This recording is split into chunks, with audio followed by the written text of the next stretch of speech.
begin? So Toastmasters, I have a question for you. Do you have an annoying member in your family? Someone who frustrates you when you try to communicate with them? Well, I think it's also related to our question today. And my answer is that I do. As much as I love my mother and appreciate her, whenever I'm with her, I'm deeply annoyed. Instead of explaining why, let me just give you a picture.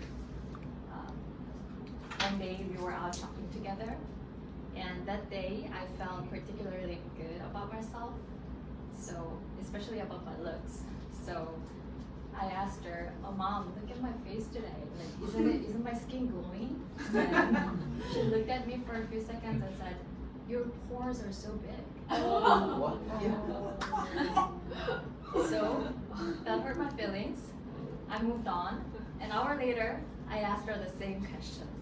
"Mom, how does it look now? Like, did it get better? Do I look okay today?" And my mom said, "How did your pores get so big? Were they always this big? Like I know." So right after that, a woman wearing a green skirt walked past us, and my mother noticed and said, "Wow, that skirt is really beautiful." So I told her, "You wouldn't compliment your own daughter, but you would generously compliment a stranger." And she said to me, "It's the truth." What am I supposed to do? It's the truth. So because of her tendency to speak her mind directly, I avoid spending long stretches of time with her. But in year 2024, I had to spend long time with her because my husband was out of town and I was mentally and physically unwell, so I couldn't stay alone. My mind kept drifting to depressing thoughts, so I needed someone to be with me. So I called my mother and asked her to spend 2 days with me. And she agreed, and I felt really thankful for her for doing me a favor. But at the same time, on the first day, I was really annoyed to the point that I couldn't even think about depressing thoughts. I was so annoyed.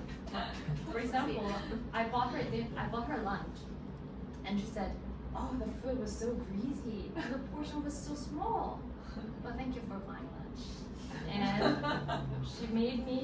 later in the day, she made me feel guilty about buying water from the convenience store, which I could have packed from home. And she bragged about how cheaper the water would be where she buys water. The next morning, at 6 a.m., she gave me another lecture, so I exploded. What happened was that at 6 a.m., I woke up in the middle of my sleep to go to the bathroom. Naturally, when you wake up in the middle of the night, it's still dark and your eyes are used to the light, so you squint, right? You're like, "Oh, where's the bathroom?"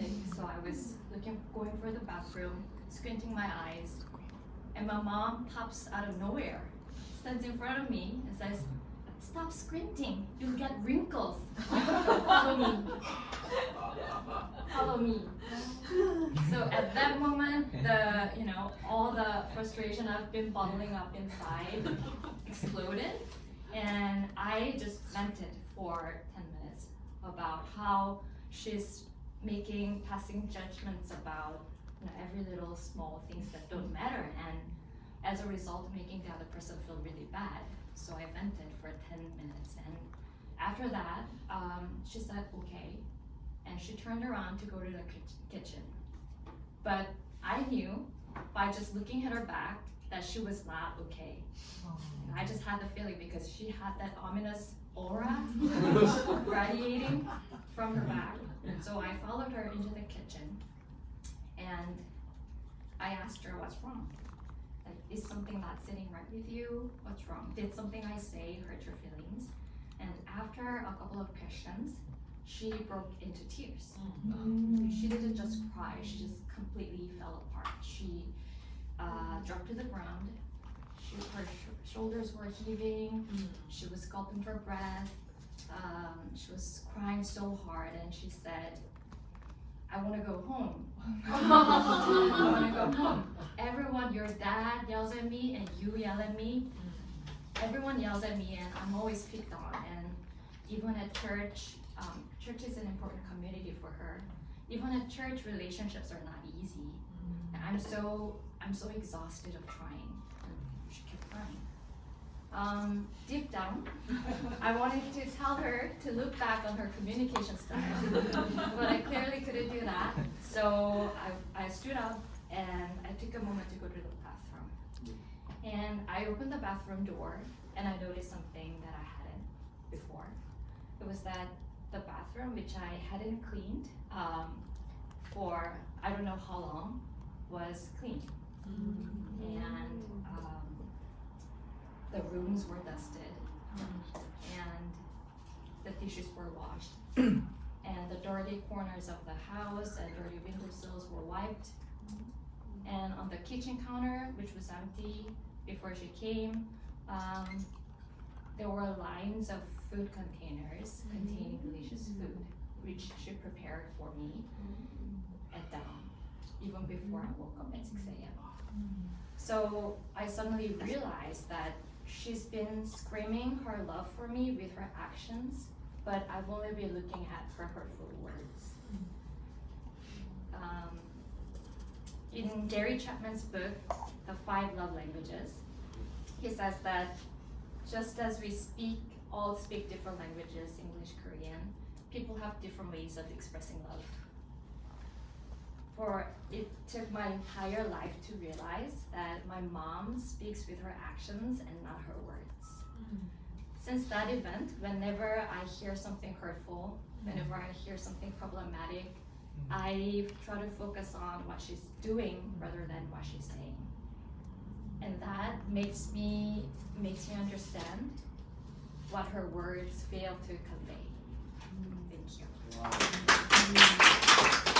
Wow.